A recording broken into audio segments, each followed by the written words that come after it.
어머니, 저 좀 살려주세요. 이거 꼭 우리 엄마 몰래 보세요. 하객들에게 인사를 돌다 잠시 쉬려는데 웬 아이 하나가 제 옷소매를 잡아당겼습니다. 엄마에게 가렴하고 돌아서려는데 아이가 손가락으로 가리킨 곳에는 제 아들 녀석과 나란히 서서 환하게 웃고 있는 새아가가 있었습니다. 우리 엄마라니. 순간 저는 제 귀를 의심했습니다. 눈앞이 캄캄해지고 심장이 바닥으로 곤두박질 치는 것 같았습니다. 그 황당함이 채 가시기도 전에 아이는 제 손에 눅눅한 쪽지 하나를 쥐어주며 살려달라고 속삭였습니다. 그 한마디에 며느리를 얻는다는 기쁨은 산산조각 나고 뒤통수를 망치로 맞은 듯 머리가 핑 돌았습니다. 제 금쪽 같은 아들의 가장 행복한 날, 저는 아들이 거대한 사기극의 주인공이 되었다는 것과 저 작은 아이가 지옥 속에서 보내는 구조 신호를 동시에 받아든 것이었습니다. 한 아이의 간절한 구원 요청이 평범한 어머니였던 저를 냉혹한 심판자로 만들 줄은 그때는 정말 꿈에도 상상하지 못했습니다. 사연 시작 전에 무료로 할 수 있는 구독과 좋아요를 눌러주시면 제게 큰 힘이 됩니다. 이 끔찍한 속삭임이 제 귓가를 후벼 파기 불과 몇 시간 전만 해도 저는 세상에서 가장 행복한 어머니가 될 준비를 하고 있었습니다. 새벽녘에 일어나 목욕 재개하고 장롱 가장 깊숙한 곳에 모셔두었던 고운 한복을 꺼내 입었습니다. 먼저 세상을 떠난 남편의 사진을 한참이나 쓸어보며 말을 건넸습니다. 여보, 보고 있소? 당신이 눈에 넣어도 아프지 않다던 우리 외아들 진우가 오늘 장가를 가오. 저 하늘에서 우리 아들 앞길 좀 훤히 비춰주구려. 미용실에서 머리를 곧게 올리고 자수정 반지를 끼면서도 마음 한구석에 박힌 돌덩이는 좀처럼 사라지지 않았습니다. 바로 새아기가 될 최유라, 그 아이에 대한 흉흉한 소문들 때문이었습니다. 약사라는 번듯한 직업에 부잣집 외동딸이라는 그 아이. 우리 진우가 복덩이를 만났다고 모두가 부러워했지만 제 귀에는 다른 이야기가 들려왔습니다. 돈 많은 남자만 골라 사귄다더라, 과거가 복잡하다더라 하는 말들이 비수처럼 날아와 박혔습니다. 결정적으로 제 마음에 대못을 박은 것은 결혼을 앞두고 걸려온 한 통의 익명 전화였습니다. 자신이 최유라에게 모든 것을 빼앗긴 피해자라며 당장 그 혼사 멈추라고, 아들 인생 망치기 싫으면 정신 차리라고 악을 쓰더군요. 저는 남의 집 잔치에 재 뿌리지 말라며 호통치고 끊었지만 그 여자의 절규는 며칠 밤낮으로 저를 괴롭혔습니다. 아니야, 우리 아들을 시기하는 사람들의 음해일 거야. 저는 그렇게 주문을 외우며 스스로를 다독였습니다. 결혼식장에 도착하니 그런 걱정은 다 기우인 듯 했습니다. 수천 송이 흰 꽃으로 장식된 홀은 천상의 화원 같았고 하객들의 얼굴에는 축복이 가득했습니다. 무엇보다 반듯하게 턱시도를 차려입은 우리 아들 진우는 세상에서 제일 멋진 신랑이었습니다. 그런데 식이 시작되기 직전 그 완벽한 그림에 균열이 가기 시작했습니다. 식장 입구 쪽에서 새하얀 드레스를 입은 새아이가 잔뜩 날이 선 얼굴로 누군가를 쏘아보고 있었습니다. 그 시선 끝에는 오늘 제가 처음 본 낯선 여자아이가 있었습니다. 갑자기 봐주기로 한 사람이 펑크를 내서요. 어쩔 수 없었어요. 새아이는 웨딩 플래너에게 짜증을 내뱉었고 아이를 향한 눈빛에는 그 어떤 애정도 담겨 있지 않았습니다. 저는 사돈댁 조카려니 생각하면서도 어쩐지 불길한 예감에 등골이 서늘해졌습니다. 그렇게 불안한 마음을 애써 억누르며 결혼식은 시작되었습니다. 주례가 이어지고 아들과 새아이가 나란히 서서 사랑의 서약을 읊을 때도 제 눈은 자꾸만 하객석 구석에 혼자 덩그러니 앉아있는 그 아이에게로 향했습니다. 어른들의 축제 속에서 완벽하게 외톨이가 된 아이는 작은 주먹을 꾹 쥔 채 고개만 푹 숙이고 있었습니다. 식이 끝나고 이제 지인들과 함께 사진을 찍는 시간이었습니다. 수십 명의 사람들이 단상 위로 오르내리고 사진사의 고함과 웃음소리가 뒤섞여 정신이 하나도 없었습니다. 바로 그때였습니다. 모두가 카메라를 보며 억지 미소를 짓고 있는 그 어수선한 틈을 타 아까 그 아이가 제 뒤로 몰래 다가온 것입니다.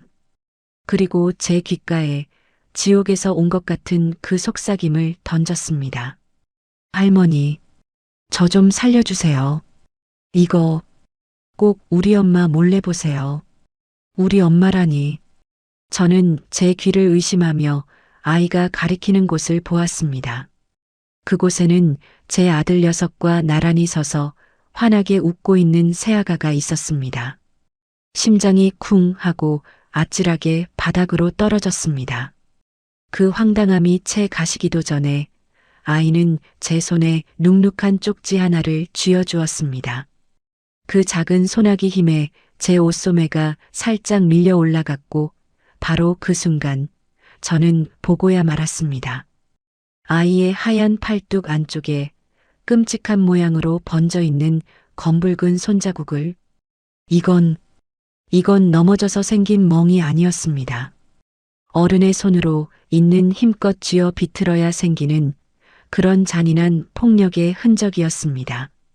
살려달라던 아이의 속삭임이 그 끔찍한 멍 자국 위로 겹쳐지며 제 머릿속을 쩌렁쩌렁하게 울렸습니다. 정신을 차리니 아이는 이미 인파 속으로 자취를 감추었고 제 손에는 서늘한 멍의 감촉과 아이의 눈물이 묻은 쪽지만이 남아 있었습니다. 저는 떨리는 손으로 쪽지를 펼쳤습니다. 연필로 꾹꾹 눌러 쓴 글씨가 제 심장을 난도질했습니다. 엄마가 할머니 돈 다 뺏으면 나버리고 떠날 거라고 했어요. 보육원에 보낼 거래요. 무서워요. 그 순간 머릿속에서 모든 것이 하나로 맞춰졌습니다. 소문, 익명의 전화, 새아이의 차가운 눈빛, 그리고 이 쪽지와 끔찍한 멍 자국까지. 아, 그래서였구나. 그 여자는 결혼식이 무사히 끝날 때까지 모든 것이 완벽해 보일 때까지는 아이가 필요했던 겁니다.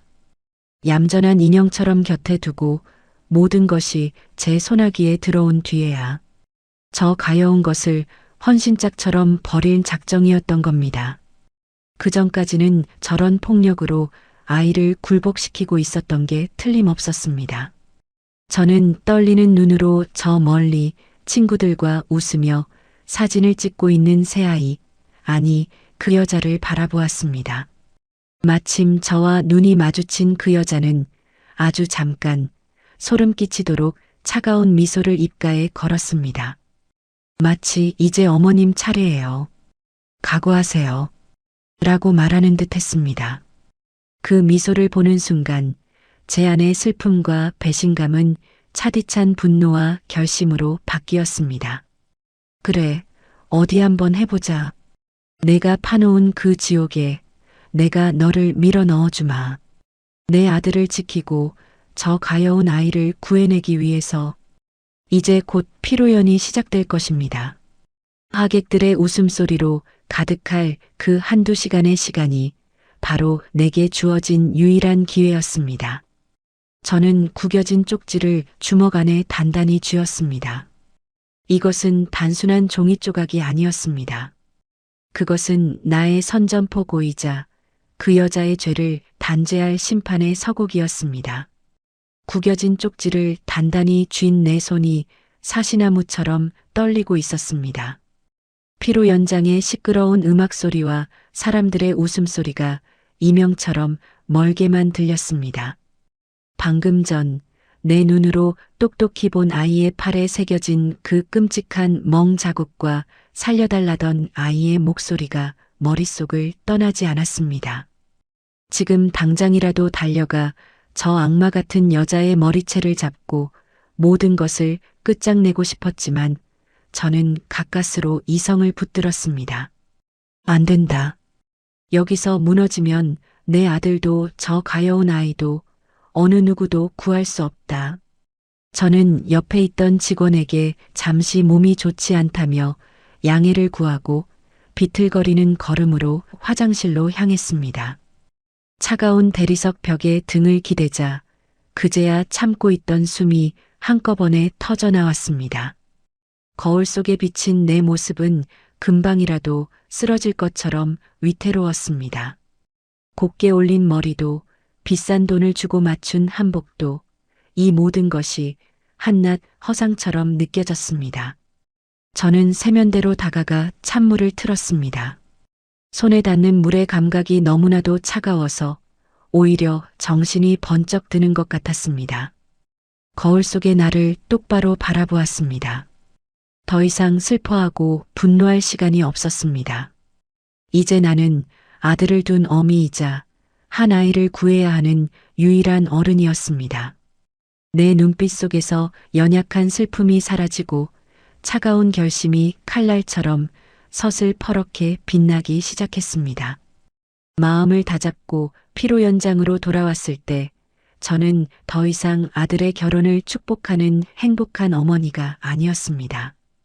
저는 이제 화려한 가면을 쓴 채 적진의 심장부로 걸어 들어가는 전사였습니다. 마침 저를 발견한 아들 진우가 걱정스러운 얼굴로 다가왔습니다. 어머니, 어디 다녀오세요? 안색이 안 좋으세요. 어디 편찮으신 거예요? 아들의 그 순진한 얼굴을 보니 또다시 가슴이 미어졌습니다. 이 모든 진실을 알게 되면 내 아들은 얼마나 큰 상처를 받을까. 하지만 그 상처가 더 깊어지기 전에 썩은 부위를 도려내야만 했습니다. 저는 억지로 입꼬리를 끌어올리며 아들의 손을 잡았습니다. 아니다. 우리 아들 장가가는 게 너무 좋아서 그렇지. 내가 행복해하는 얼굴 보니까 엄마는 더 바랄 게 없다. 그때였습니다. 제 아들의 팔에 자연스럽게 팔짱을 끼며 그 여자가 다가왔습니다. 여전히 세상에서 가장 아름다운 신부의 얼굴을 한 채였습니다. 어머님, 피곤하시죠? 이제 저희가 알아서 할 테니 어머님은 좀 앉아서 쉬세요. 그 말은 더없이 상냥했지만 그 눈빛은 분명히 말하고 있었습니다. 이제 당신의 역할은 끝났으니 무대에서 내려가시라고. 저는 그 의도를 꿰뚫어보고 희미하게 웃어주었습니다. 그래, 고맙구나 새아가. 그래도 아직은 내가 챙겨야 할 손님들이 많아서 말이다. 팽팽한 신경전 속에서 저는 자연스럽게 몸을 돌렸습니다. 이제 계획을 실행할 때였습니다. 저는 마치 오래된 친구와 반갑게 통화하는 것처럼 연기하며 휴대전화를 들고 피로연장 구석의 비상계단으로 향했습니다. 문을 닫자 시끄러운 음악 소리가 한순간에 차단되었습니다. 떨리는 손으로 저는 얼마 전 내게 익명의 전화를 걸어왔던 그 번호를 눌렀습니다. 몇 번의 신호음 끝에 날카로운 여자의 목소리가 들려왔습니다. 누구세요? 접니다. 김진우 엄마입니다. 전에 제게 전화 주셨던 분 맞으시죠? 수화기 너머에서 여자가 숨을 멈추는 것이 느껴졌습니다. 여자는 이미 모든 것이 끝났다고 생각했는지 차갑게 쏘아붙였습니다. 이제 와서 왜요? 내가 그렇게 말렸는데 결국 결혼시킨 거 아니에요? 이미 늦었어요.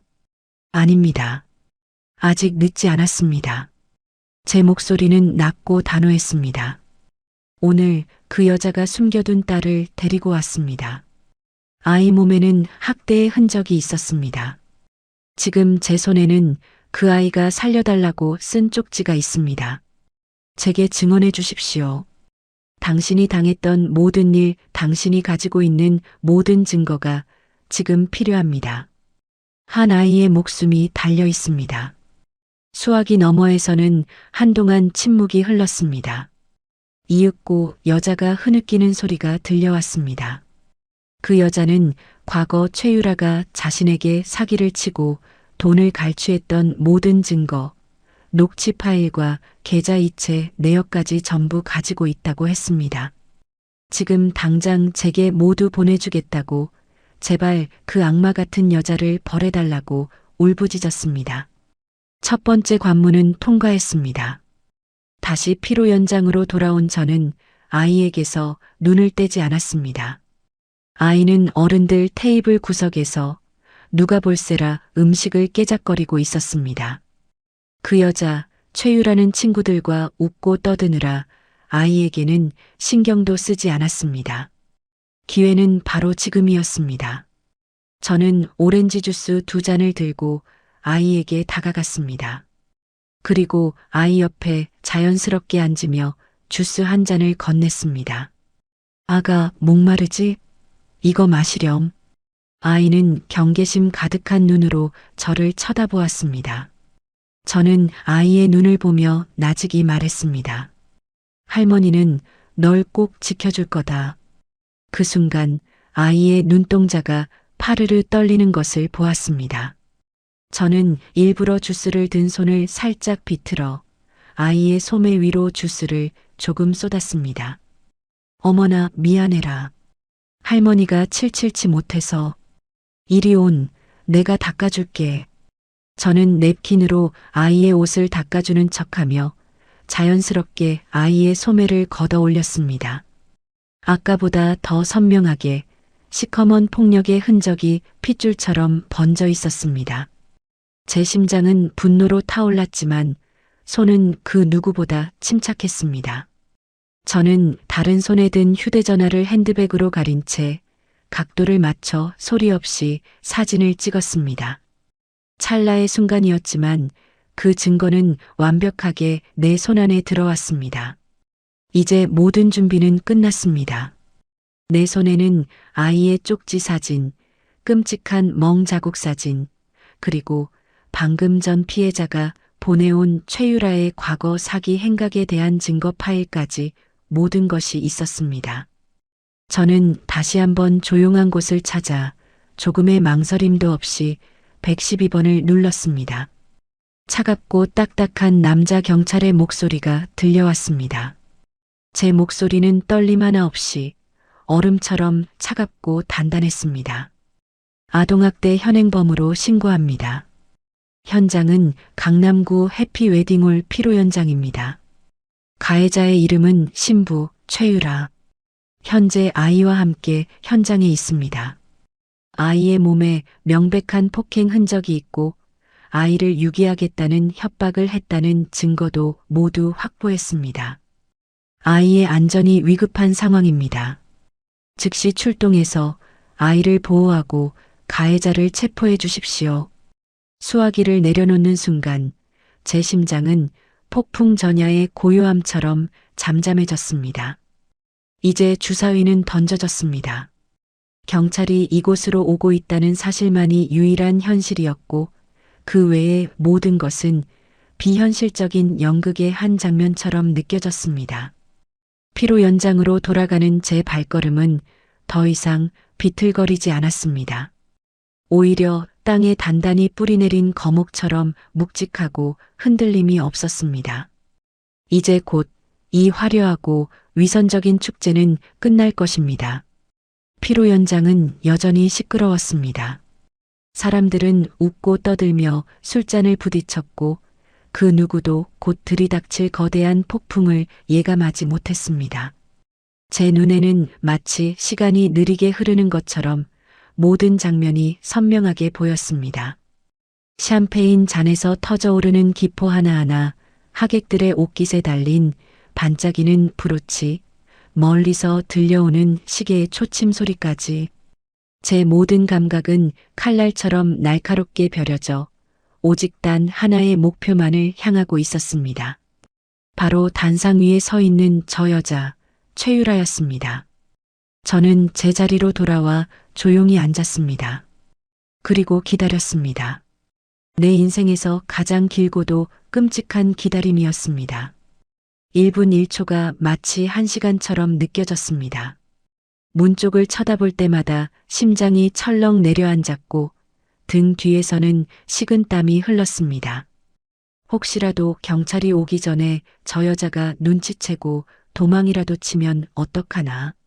아니, 그보다 먼저 내 아들 진우가 저 여자의 손을 잡고 신혼여행을 떠나버리기라도 하면 그땐 정말 모든 것이 끝장이었습니다. 그때 제 아들 진우가 마이크를 잡고 단상으로 올라갔습니다. 그 옆에는 물론 최유라가 그림자처럼 붙어 있었습니다. 이제 피로연의 마지막 순서, 신랑 신부가 하객들에게 감사 인사를 하고 행진을 하며 떠나는 시간이었습니다. 바로 제가 가장 두려워하던 그 순간이었습니다. 바쁘신 와중에도 저희 두 사람의 결혼을 축하해 주시기 위해 이 자리에 와주신 모든 분들께 진심으로 감사드립니다. 아들의 목소리는 행복감에 젖어 떨리고 있었습니다. 그 모습을 보니 또다시 가슴 한쪽이 아릿하게 저려왔습니다. 저 아이의 저 행복을 이제 곧 내 손으로 깨뜨려야 한다는 사실이 칼날이 되어 제 심장을 찔렀습니다. 하지만 고개를 들었습니다. 단상 위에서 제 아들 옆에 서서 우아하게 미소 짓고 있는 저 여자를 보았습니다. 저 여자의 저 위선적인 미소 아래 한 아이의 고통과 눈물이 숨겨져 있다는 사실을 떠올렸습니다. 동정심 따위는 사치였습니다. 앞으로 저희 두 사람 서로 아끼고 사랑하며 오늘 축복해 주신 모든 분들의 은혜에 보답하며 살겠습니다. 정말 감사합니다. 아들의 인사가 끝나고 사람들은 뜨거운 박수를 보냈습니다. 이제 정말 마지막이었습니다. 사회자가 신랑 신부의 행진을 외치고 축복의 행진곡이 울려 퍼지기 시작했습니다. 신랑 신부는 하객들의 환호 속에서 단상 아래로 걸어 내려오기 시작했습니다. 안 돼. 이렇게 보낼 수는 없어. 저는 자리에서 벌떡 일어났습니다. 그리고 제 평생에 단 한 번도 내본 적 없는 속도로 단상을 향해 걸어갔습니다. 저를 발견한 사회자가 당황하며 앞을 막아섰습니다. 어머님, 무슨 일이세요? 저는 사회자를 옆으로 밀치고 단상 위에 놓인 또 다른 마이크를 붙잡았습니다.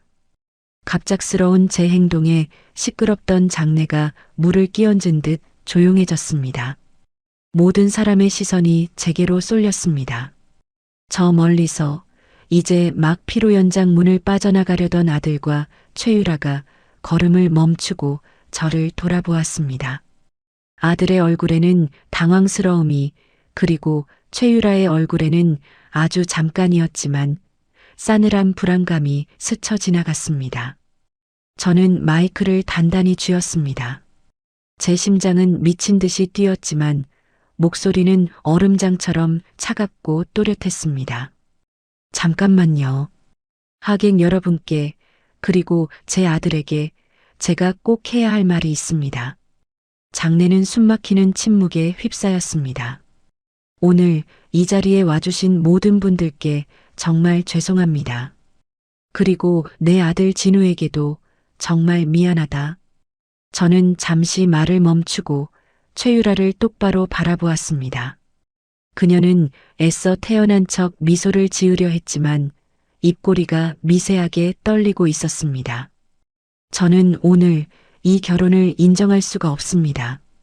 이 결혼은 처음부터 끝까지 추악한 사기극이었기 때문입니다. 그 말이 터져나오는 순간 장내는 술렁이기 시작했습니다.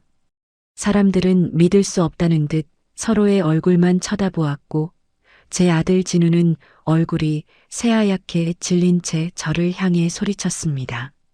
어머니, 지금 무슨 말씀을 하시는 거예요? 사람들 다 보는데 왜 그러세요? 진우야, 너는 아무것도 모른다. 내 옆에 서 있는 저 여자가 어떤 여자인지 너는 몰라.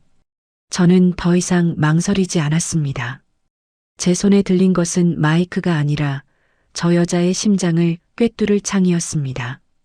여러분, 제 며느리가 될 뻔했던 저 여자, 최유라는 오늘 이 자리에 자신의 7살짜리 딸을 데리고 왔습니다. 제 아들에게는 단 한 번도 말한 적 없는 숨겨둔 딸을 말입니다. 숨겨둔 딸이라는 말에 장내는 그야말로 폭탄을 맞은 것처럼 터져나갔습니다. 사람들의 경악에 찬 탄성과 수군거림이 파도처럼 밀려왔습니다. 최유라의 얼굴에서 마침내 미소가 사라졌습니다. 그녀는 당황한 기색을 감추지 못하고 저를 향해 날카롭게 소리쳤습니다. 어머님, 지금 무슨 말도 안 되는 소리를 하시는 거예요. 제가 언제요? 뻔뻔하기 짝이 없는 그 목소리에 제 분노는 머리끝까지 치솟았습니다. 말도 안 되는 소리? 그럼 내 딸아이 팔에 있는 그 시커먼 멍 자국은 뭐라고 설명할 거지? 내가 재산만 빼앗고 나면 보육원에 버릴 거라는 그 협박은 뭐라고 변명할 거냐고. 저는 제 휴대전화를 꺼내 스크린에 띄워진 아이의 멍 자국 사진과 쪽지 내용을 높이 쳐들었습니다. 앞자리에 있던 몇몇 사람들이 그 화면을 보고 경악하며 입을 틀어막았습니다. 여기 증거가 있습니다. 이 여자는 자기 딸을 상습적으로 학대하고 제 아들의 재산을 노리고 의도적으로 접근한 사기꾼입니다. 이런 악마 같은 여자에게 내 아들을, 내 인생을 통째로 넘겨줄 수는 없습니다. 그 순간이었습니다. 피로 연장의 커다란 문이 활짝 열리며 제복을 입은 경찰들이 들이닥쳤습니다. 그 광경에 장내는 다시 한번 아수라장이 되었습니다. 제 아들은 모든 상황이 믿기지 않는다는 듯 그 자리에 주저앉았고 최유라는 사색이 된 얼굴로 뒷걸음질 치기 시작했습니다. 이제 심판의 시간이었습니다. 움직이지 마세요. 경찰입니다. 아동학대 현행범으로 신고를 받고 출동했습니다. 피로 연장 문을 박차고 들어온 경찰의 우렁찬 목소리는 아수라장이 된 현장을 한순간에 얼어붙게 만들었습니다. 하객들은 겁에 질려 귀를 터주었고 경찰들은 성큼성큼 단상을 향해 걸어왔습니다. 저는 그들을 보며 마침내 길고 길었던 싸움의 끝이 보인다는 생각에 다리에 힘이 풀리는 것을 느꼈습니다. 하지만 아직 끝이 아니었습니다. 저 악마 같은 여자가 죗값을 치르는 것을 내 눈으로 똑똑히 봐야 했습니다. 최유라는 사색이 된 얼굴로 뒷걸음질 치다 이내 정신을 차린 듯 다시 뻔뻔한 얼굴로 돌아왔습니다. 그녀는 오히려 피해자라도 되는 양 눈물까지 글썽이며 제 아들의 팔을 붙잡고 늘어졌습니다. 진우 씨, 이게 다 무슨 일이야? 어머님이 나를 모함하는 거야. 저 경찰들도 다 어머님이 부른 거라고. 내가 뭘 잘못했는데, 내가 당신을 얼마나 사랑하는데. 그 처절한 연기에 몇몇 사람들은 혹시 정말 오해가 있는 것은 아닌가 하는 눈으로 저와 최유라를 번갈아 보았습니다. 제 아들 진우마저도 충격에서 벗어나지 못한 채 이 모든 상황이 믿기지 않는다는 듯 텅 빈 눈으로 저를 바라보았습니다. 어머니, 정말 어머니가 하신 거예요? 왜 이러세요? 그때 경찰 중 가장 직급이 높아 보이는 형사가 제게 다가와 물었습니다.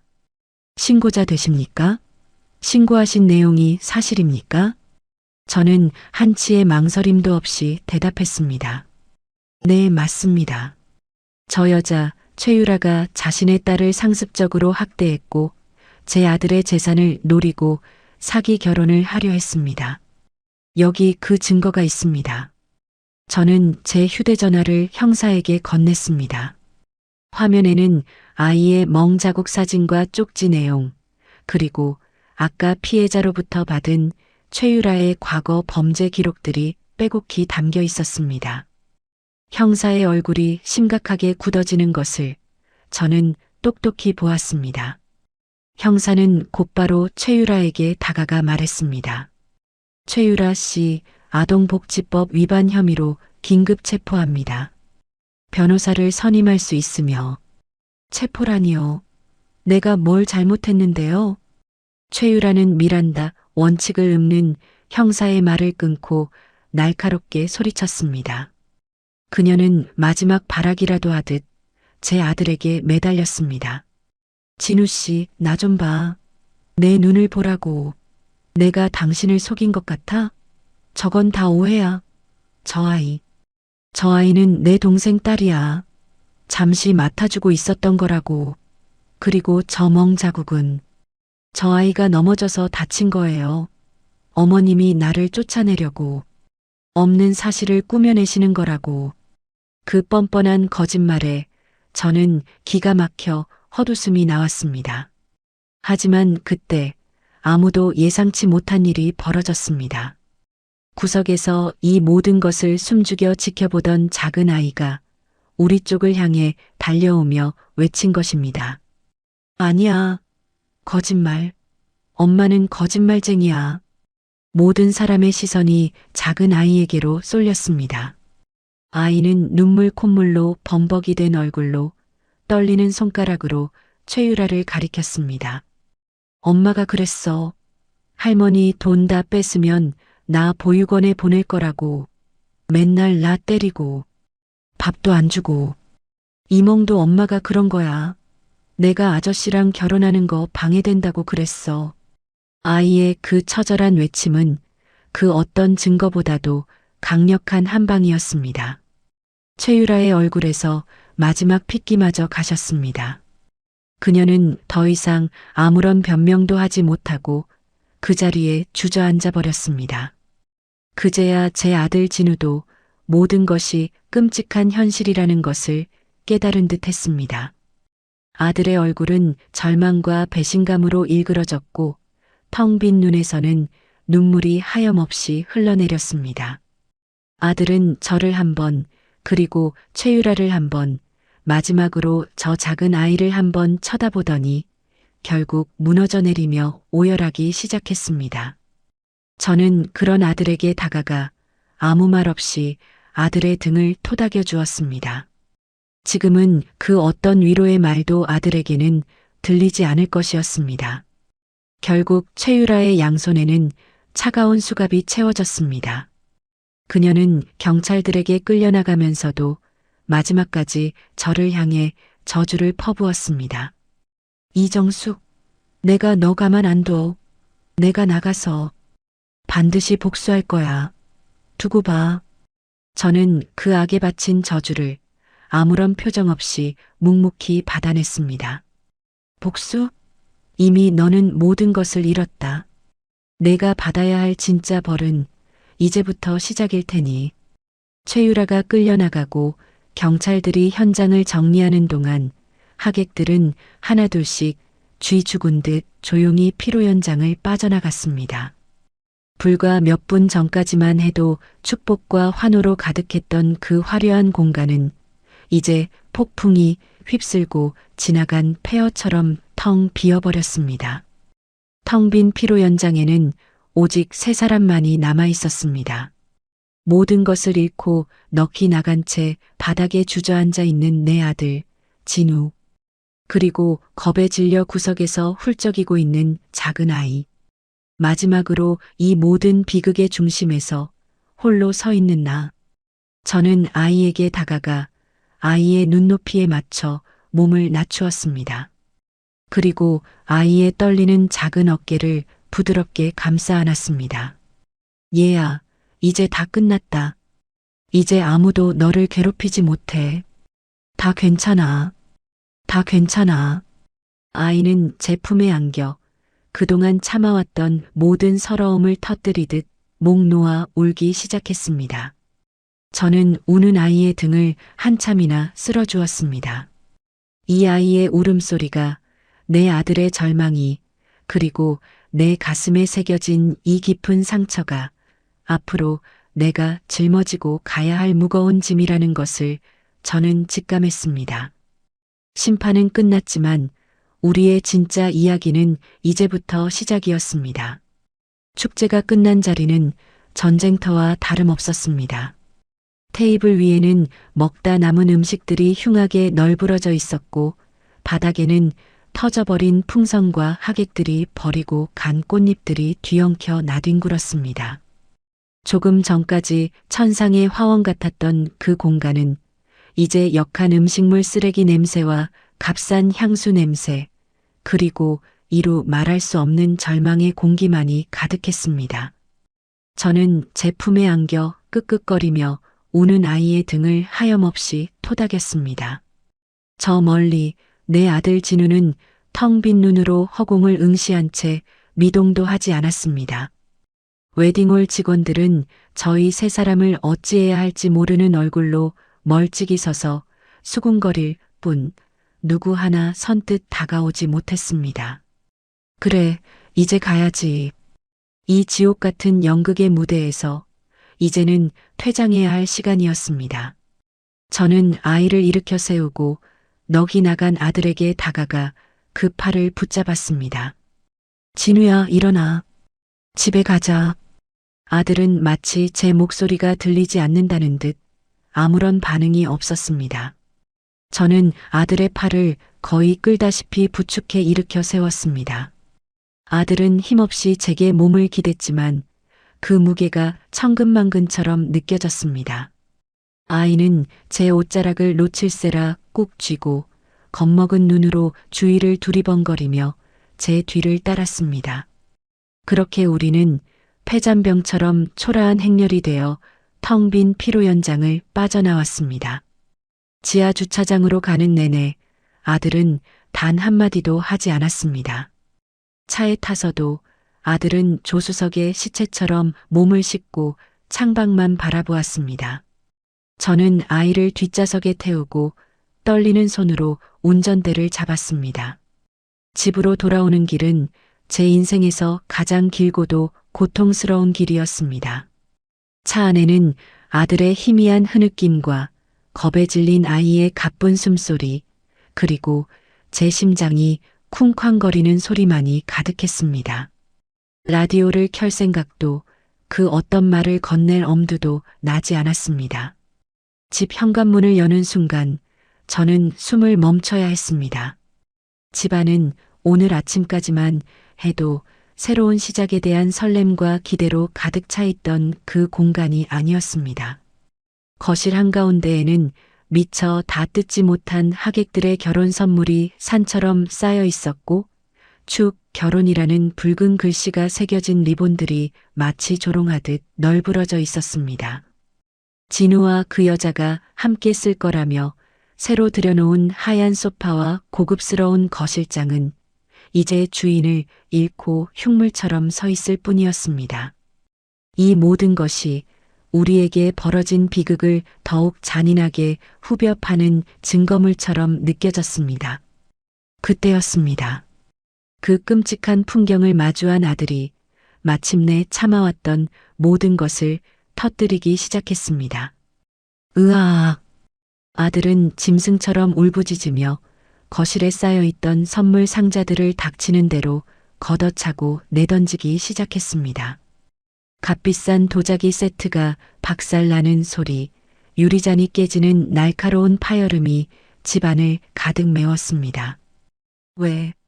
왜 나한테 이런 일이, 내가 뭘 그렇게 잘못했는데. 아들은 바닥에 주저앉아 가슴을 치며 오열했습니다. 다 거짓말이었어. 사랑한다는 것도 나밖에 없다는 것도 전부 다 거짓말이었어. 저는 차마 아들에게 다가가지 못하고 그저 문 앞에서 아들의 무너지는 모습을 지켜볼 수밖에 없었습니다. 내 아들의 가슴에 저렇게 깊은 상처를 낸 것이 결국은 나라는 죄책감이 발목을 붙잡았습니다. 하지만 저는 어머니였습니다. 무너져 내리는 아들을 일으켜 세워야 하는 마지막 버팀목이었습니다. 저는 아이를 제 등 뒤로 숨기고 천천히 아들에게 다가가 그 앞에 무릎을 꿇었습니다. 진우야, 엄마가 미안하다. 다 내 잘못이다. 그러자 아들은 피눈물이 섞인 눈으로 저를 올려다보며 소리쳤습니다. 왜 이제야 말씀하셨어요? 미리 말씀해 주셨으면 이렇게까지 되지는 않았을 거 아니에요. 왜 나를 이렇게 비참하게 만드셨어요? 왜? 아들의 원망 섞인 절규는 날카로운 칼이 되어 제 심장에 박혔습니다. 할 말이 없었습니다. 그 어떤 변명도 지금 아들에게는 들리지 않을 것이었습니다. 저는 그저 아들의 손을 잡고 아들과 함께 울었습니다. 미안하다 아들아, 정말 미안하다. 이 말밖에는 할 수 있는 것이 없었습니다. 한참을 그렇게 울던 아들은 이내 모든 기운이 빠진 듯 자리에서 일어나 비틀거리며 자신의 방으로 들어갔습니다. 그리고 문을 걸어 잠갔습니다. 쾅 하고 닫히는 그 문소리는 세상과 아들 사이에, 그리고 저와 아들 사이에 거대한 벽이 세워지는 소리 같았습니다. 거실에는 다시 침묵이 찾아왔습니다. 깨진 유리 조각과 찢어진 포장지들로 아수라장이 된 거실 한가운데 저는 제 등 뒤에 숨어 부들부들 떨고 있는 이 작은 아이를 어떻게 해야 할지 막막하기만 했습니다. 아이는 그 모든 난장판을 겁에 질린 눈으로 지켜보고 있었습니다. 아이 역시 이 비극의 또 다른 피해자였습니다. 저는 아이의 손을 잡고 욕실로 데려갔습니다. 따뜻한 물로 아이의 눈물로 얼룩진 얼굴을 닦아주고 땀에 젖은 머리를 감겨주었습니다. 그리고 제 남편이 살아생전에 입던 가장 작은 티셔츠를 찾아 아이에게 입혔습니다. 아이는 제가 하는 모든 행동에 저항하지 않고 그저 텅 빈 눈의 인형처럼 가만히 몸을 맡기고 있었습니다. 저는 부엌으로 가 찬밥이라도 데워 아이에게 내밀었지만 아이는 고개를 저을 뿐 아무것도 먹으려 하지 않았습니다. 결국 아이는 제 아들이 쓰던 작은 침대에 눕히자마자 깊은 잠에 빠져들었습니다. 아마 오늘 하루 아이가 겪었을 공포와 충격은 어른도 감당하기 힘든 것이었을 겁니다. 잠든 아이의 얼굴을 내려다보았습니다. 새근새근 내쉬는 숨결과 아직도 희미하게 남아있는 눈물 자국, 그리고 그 가녀린 팔에 새겨진 멍자국. 이 모든 것이 제 가슴을 아프게 짓눌렀습니다. 나는 과연 이 아이를 지켜줄 수 있을까? 그렇게 한참을 아이 곁에 앉아 있는데 다친 아들 방에서는 여전히 낮은 흐느낌이 새어 나오고 있었습니다. 그때였습니다. 정막을 깨고 거실에서 요란하게 전화벨이 울리기 시작했습니다. 이 밤중에 누구일까? 저는 조심스럽게 방문을 닫고 나와 떨리는 손으로 수화기를 들었습니다. 여보세요? 김진우 씨 댁 맞습니까? 강남경찰서 지능범죄수사팀의 박철민 형사입니다. 경찰이었습니다. 제 심장이 다시 쿵 하고 내려앉았습니다. 오늘 체포한 피의자 최유라 건으로 몇 가지 확인할 것이 있어 전화드렸습니다. 어머님께서 제출해 주신 증거 외에 추가 피해자 진술이 확보되었습니다. 내일 오전 중에 경찰서로 오셔서 조사를 한번 받으셔야 할 것 같습니다. 그 말을 듣는 순간 제 머릿속은 오히려 차갑게 식으며 명료해졌습니다. 그래, 아직 끝난 게 아니었지. 심판은 이제 막 시작된 것이었다. 저는 흐트러짐 없는 목소리로 대답했습니다. 네, 알겠습니다. 내일 오전에 바로 가겠습니다. 다음 날 아침 밤사이 내린 서리처럼 집안의 공기는 차갑고 무겁게 가라앉아 있었습니다.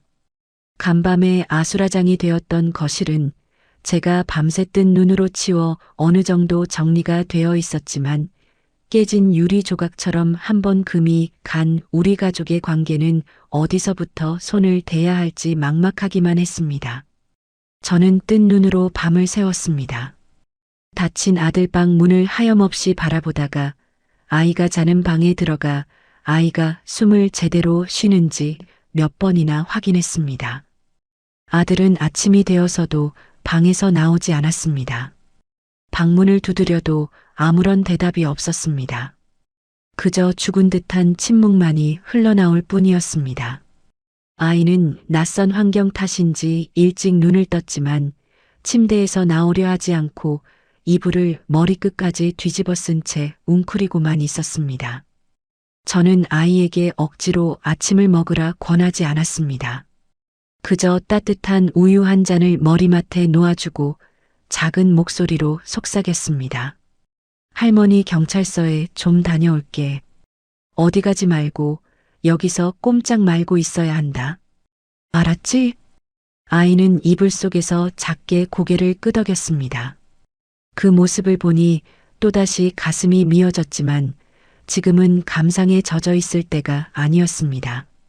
전쟁은 이제부터 시작이었으니까요. 경찰서에 도착하니 박철민 형사가 저를 기다리고 있었습니다.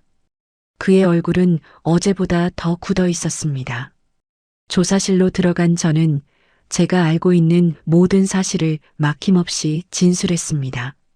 최유라가 어떻게 아들에게 접근했는지, 그동안 어떤 의심스러운 정황들이 있었는지, 그리고 결혼식 당일 아이를 통해 모든 진실을 알게 되기까지의 과정을 말입니다. 제 진술을 듣던 박 형사는 이윽고 믿기 힘든 이야기를 꺼냈습니다. 어머님께서 제보해 주신 덕분에 저희가 피의자의 과거 행적을 추적할 수 있었습니다. 최유라는 상습범이었습니다. 어머님, 아드님 외에도 최소 4명의 남성이 같은 수법으로 당했습니다.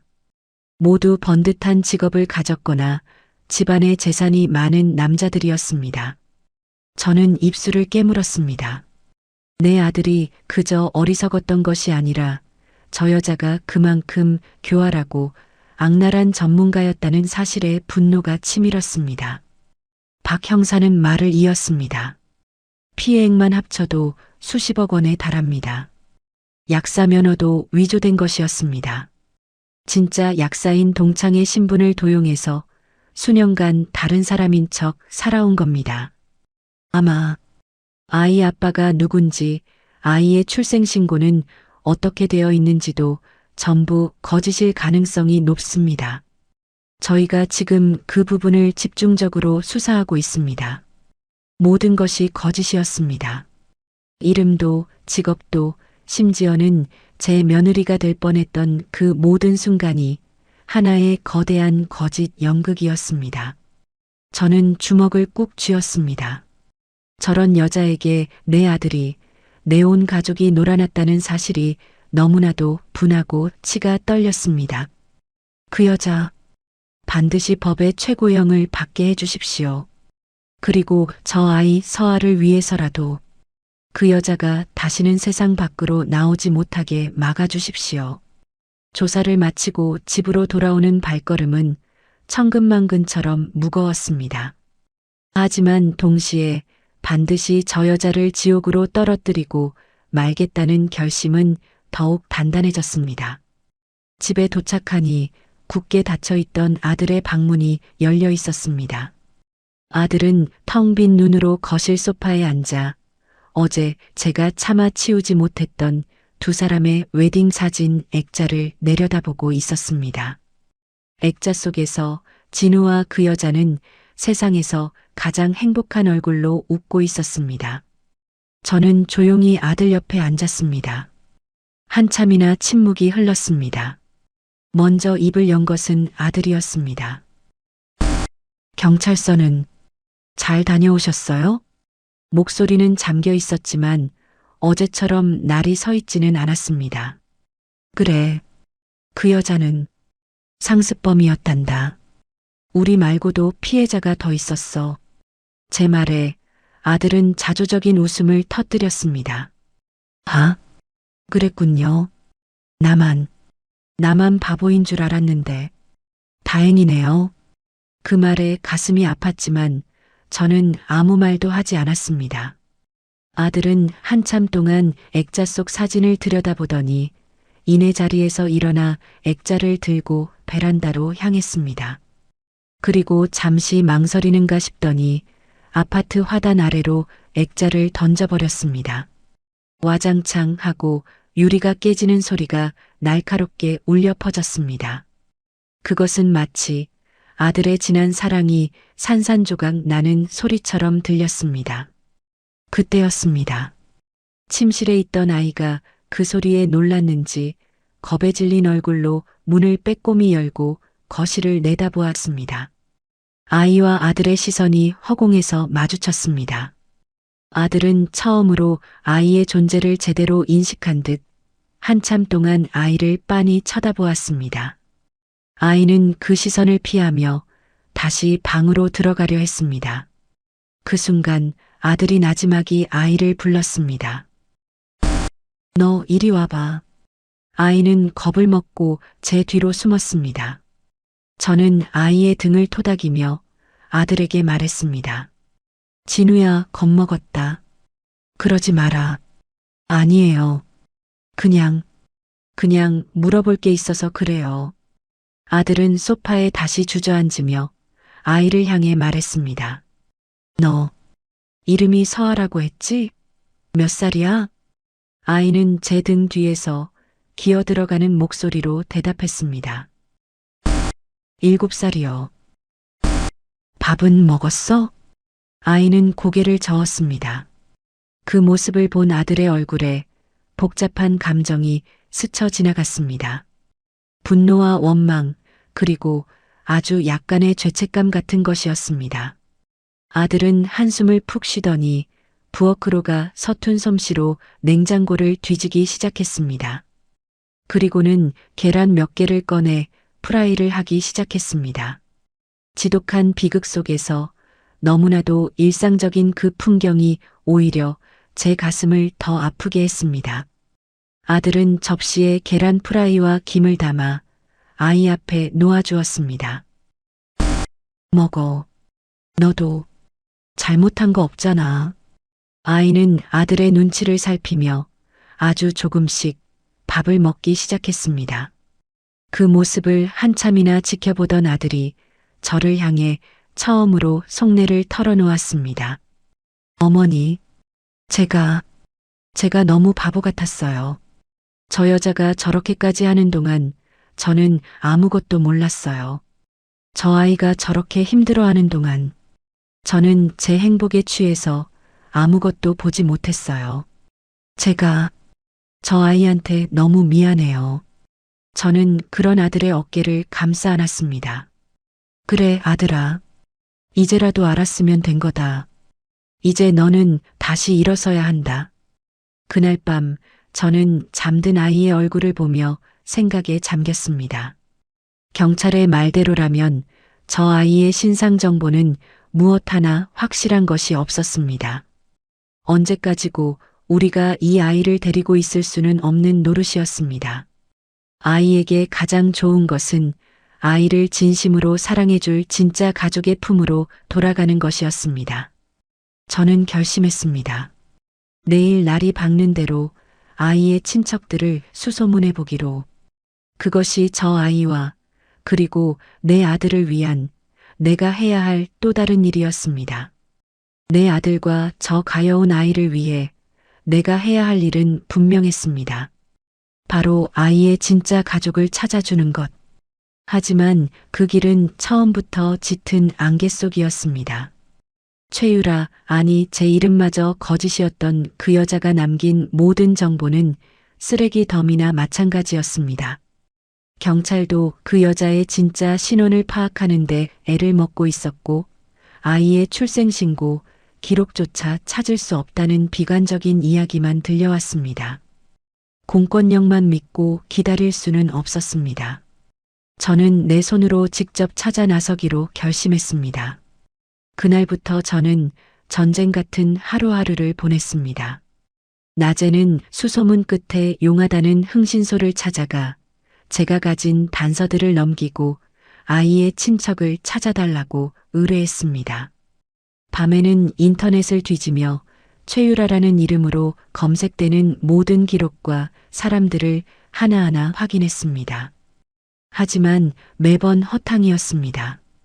그 여자는 마치 유령처럼 인터넷 세상에도 진짜 발자국 하나 남기지 않았습니다. 시간이 흐르는 동안 집안의 풍경은 아주 조금씩 더디게 변해가고 있었습니다. 아들은 더 이상 방 안에 틀어박혀 있거나 물건을 부수며 분노를 터뜨리지 않았습니다. 대신 멍하니 소파에 앉아 TV를 보거나 말없이 베란다에 서서 담배를 태우는 시간이 길어졌습니다. 그 모습이 더 가슴 아팠지만 저는 아들이 스스로 상처를 이겨낼 시간을 주기로 했습니다. 아이 서아는 여전히 말이 없었지만 처음처럼 저를 그림자처럼 따라다니지는 않았습니다. 거실 구석에 앉아 혼자 그림을 그리거나 제가 사다 준 동화책을 읽으며 시간을 보냈습니다. 신기한 것은 아이가 저보다 아들인 진우를 더 편하게 느끼는 것 같다는 점이었습니다. 아마 아이의 눈에는 저 역시 자신을 엄마에게서 떼어놓은 어른 중 하나로 보였을지도 모릅니다. 반면 제 아들은 그저 자신처럼 상처받고 힘들어하는 또 다른 존재로 보였을지도 모르겠습니다. 어느 날 저녁 제가 장을 보고 집에 돌아왔을 때였습니다. 거실에서 아들과 아이가 나란히 머리를 맞대고 앉아 있었습니다. 아들은 아이가 학교에서 받아온 그림일기 숙제를 들여다보고 있었고 아이는 작은 손가락으로 그림을 가리키며 무언가 열심히 설명하고 있었습니다. 그래서 여기가 동물원이고 이게 코끼리라고? 네. 코끼리가 코로 물을 뿜었어요. 이렇게 푸. 아이가 팔을 휘저으며 코끼리 흉내를 내자 아들의 입가에 아주 오랜만에 희미한 미소가 떠올랐습니다. 그 모습을 문틈으로 몰래 지켜보던 저는 저도 모르게 눈시울이 뜨거워졌습니다. 어쩌면 시간과 상처는 저렇게 서로를 보듬으며 아물어가는 것인지도 모르겠습니다. 그날 이후 아들은 서아의 숙제를 봐주거나 퇴근길에 아이가 좋아할 만한 장난감이나 과자를 사들고 오는 날이 잦아졌습니다. 그러던 어느 날 흥신소에서 연락이 왔습니다. 최유라가 과거에 살았던 것으로 추정되는 작은 시골 마을을 하나 찾아냈다는 것이었습니다.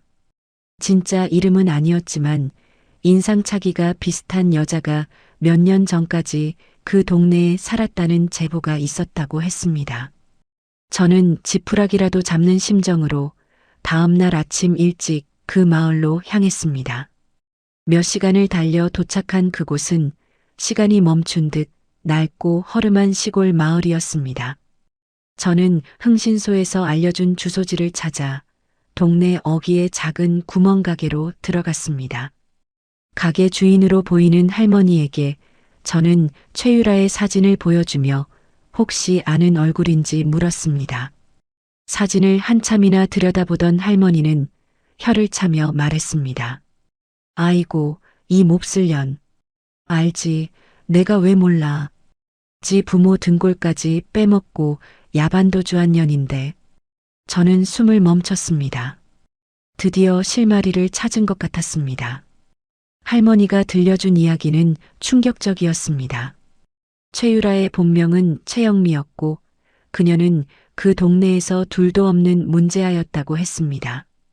젊어서부터 허영심이 많아 도시로 나가 살겠다며 부모 속을 썩이더니 결국 부모님이 집 팔고 논 팔아 마련해준 돈까지 전부 들고 사라져버렸다는 것이었습니다. 그럼 그 부모님은 지금 어디 계신가요? 제 물음에 할머니는 깊은 한숨을 내쉬었습니다. 딸년이 그렇게 사라지고 나서 충격으로 아버지는 시름시름 앓다 돌아가시고 어머니는 치매까지 와서 지금 요양병원에 있어. 자식 잘못 키운 죄라고 동네 사람들 얼굴도 못 보고 살아. 저는 망치로 머리를 한 대 얻어맞은 기분이었습니다. 그 여자는 제 아들뿐만 아니라 자신의 부모에게까지 씻을 수 없는 상처를 남긴 악마였던 겁니다. 아이의 외가 쪽은 기댈 곳이 전혀 없다는 뜻이었습니다. 허탈한 마음으로 차를 돌리려는데 할머니가 저를 붙잡고 말했습니다. 근데 그년한테 애 아빠는 있었지. 서울에서 무슨 큰 사업 한다던 남자였는데 맨날 좋은 차 끌고 와서 동네 사람들한테 돈 자랑하고 그랬어. 그 남자네 집도 꽤나 잘 산다고 들었는데 새로운 단서였습니다. 저는 할머니에게 그 남자에 대해 아는 것을 전부 말해달라고 부탁했습니다. 할머니는 기억을 더듬어 그 남자의 이름과 대략적인 인상착의를 말해주었습니다. 저는 그 모든 것을 수첩에 꼼꼼히 받아 적었습니다. 집으로 돌아온 저는 그날 밤 다시 흥신소에 연락해 새로운 정보를 넘겼습니다. 그리고 며칠 뒤 기적 같은 전화 한 통을 받게 되었습니다. 사모님 찾은 것 같습니다. 말씀해 주신 인상착의의 남자와 그 가족들을 찾아냈습니다. 그 남자는 몇 년 전 사업 실패로 목숨을 끊었지만 그의 부모님, 그러니까 아이의 친할아버지, 할머니 되시는 분들이 지금 경기도 외곽에서 살고 계십니다. 연락처를 보내드리겠습니다. 수화기를 쥔 제 손이 파르르 떨렸습니다. 드디어 찾은 것이었습니다. 이 아이가 돌아갈 수 있는 진짜 가족을. 저는 흥신소에서 보내준 연락처를 몇 번이나 확인하고 또 확인했습니다. 이제 이 번호로 전화를 걸어 모든 것을 말해야 했습니다. 당신들에게 당신들이 존재조차 몰랐던 손녀가 있다는 사실을 말입니다. 과연 그들은 이 아이를 받아줄까요? 저는 마른 침을 삼키며 떨리는 손으로 통화 버튼을 눌렀습니다. 휴대전화 너머로 들려오는 신호음은 마치 내 운명을 향한 카운트다운처럼 들렸습니다. 한 번, 두 번, 심장이 목구멍까지 차오르는 것 같았습니다. 전화를 받지 않으면 어떡하지? 받아도 내 말을 믿어주지 않으면 어떡하지? 수만 가지 불안한 생각이 머릿속을 스쳐 지나가는 순간 뚝 하는 소리와 함께 무뚝뚝한 노인의 목소리가 들려왔습니다. 여보세요. 저는 마른 침을 삼키고 최대한 침착하게 입을 열었습니다. 여보세요. 저는 이정숙이라고 합니다. 혹시 돌아가신 아드님 성함이 김민준 씨가 맞으신지요? 수화기 너머에서는 순간 침묵이 흘렀습니다. 이윽고 경계심 가득한 목소리가 돌아왔습니다. 그런데요. 누구신데 내 아들 이름은 아시오? 돈 문제라면 우리는 줄 거 없소. 우리도 죽은 아들 빚 갚느라 정신없는 사람들이니 다른 데 가서 알아보죠. 전화가 끊어지려는 찰나 저는 다급하게 외쳤습니다. 아닙니다. 돈 문제가 아닙니다. 아드님에게 따님이 하나 있습니다. 당신들의 손녀입니다. 수화기 너머의 노인은 기가 막히다는 듯 헛웃음을 터뜨렸습니다. 뭐 이런 미친 여자가 다 있어. 여보시오. 우리 아들은 결혼도 안 하고 죽었소. 어디서 사기를 치려고. 다시는 전화하지 마시오. 잠깐만요.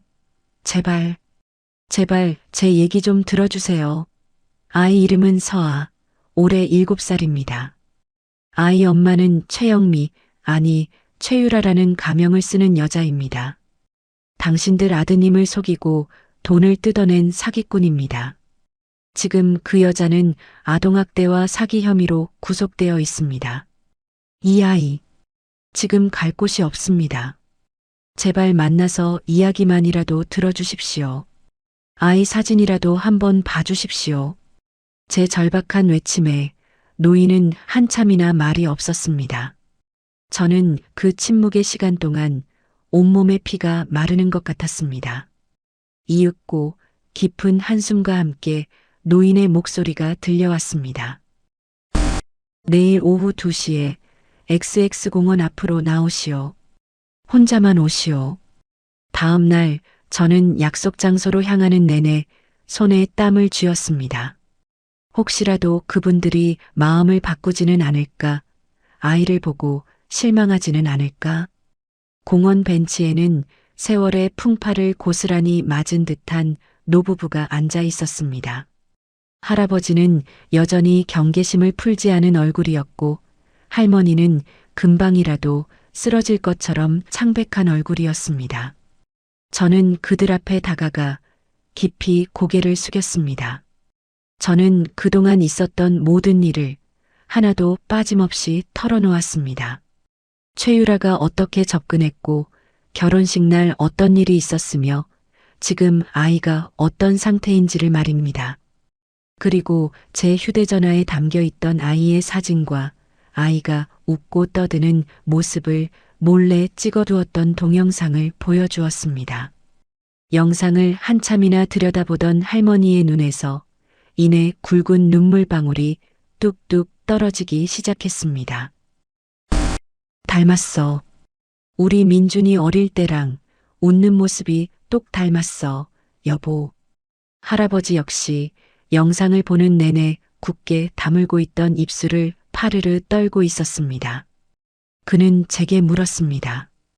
그래서 그 아이는 지금 어디 있어? 제 집에 있습니다.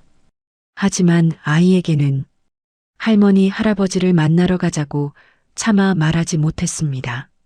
아이가 또다시 상처받을까봐 두려웠습니다.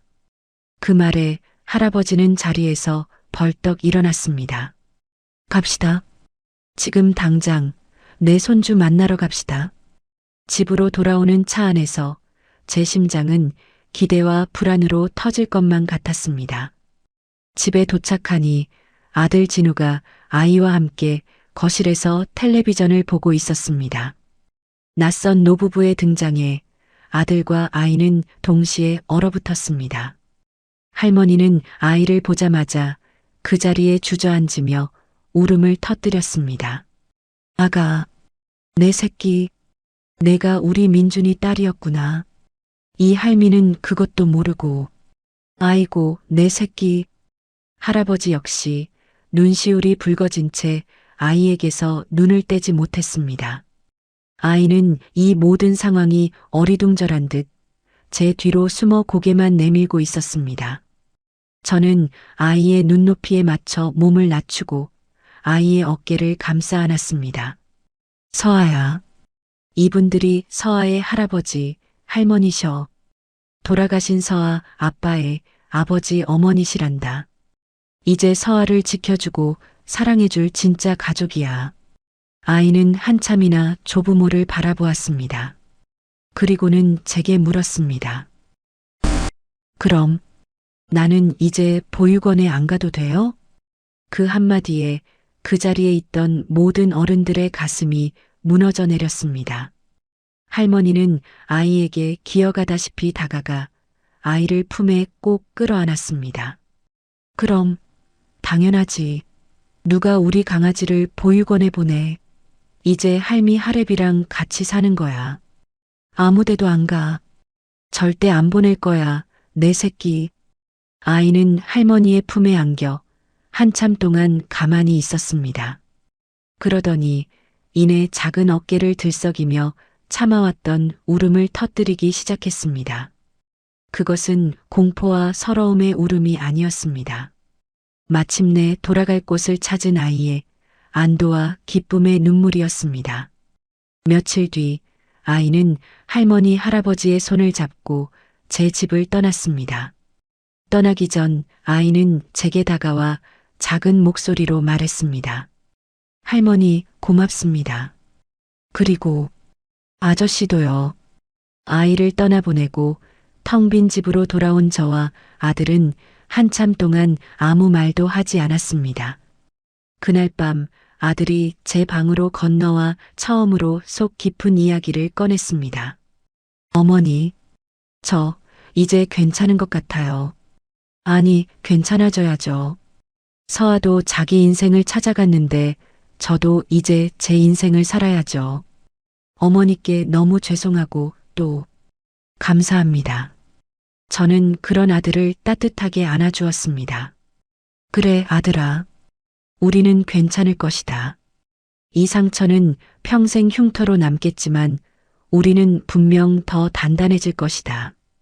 그 후 최유라는 사기와 아동학대 등 모든 혐의가 인정되어 법정 최고형에 가까운 중형을 선고받았다는 소식을 들었습니다.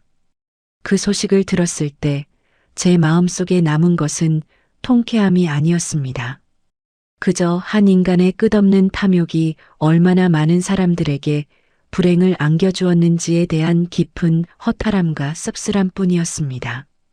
이제 우리 집에는 더 이상 결혼 선물이 쌓여 있지도 화려한 웨딩 사진이 걸려 있지도 않습니다.